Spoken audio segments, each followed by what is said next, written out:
আল্লাহু আল্লাহু তুমি জাল্লে জালালু, শেষ করা তো যায় না গে তোমার গুণগান। আল্লাহু আল্লাহু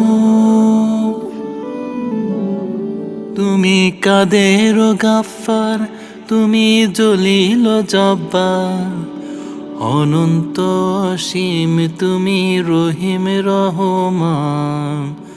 আল্লাহু আল্লাহু তুমি মাটির আদমকে প্রথম সৃষ্টি করিয়া ঘোষণা করিয়া দিলে শ্রেষ্ঠ বলিয়া। তুমি মাটির আদমকে প্রথম সৃষ্টি করিয়া ঘোষণা করিয়া দিলে শ্রেষ্ঠ বলিয়া। তাই নূরের ফেরেশতা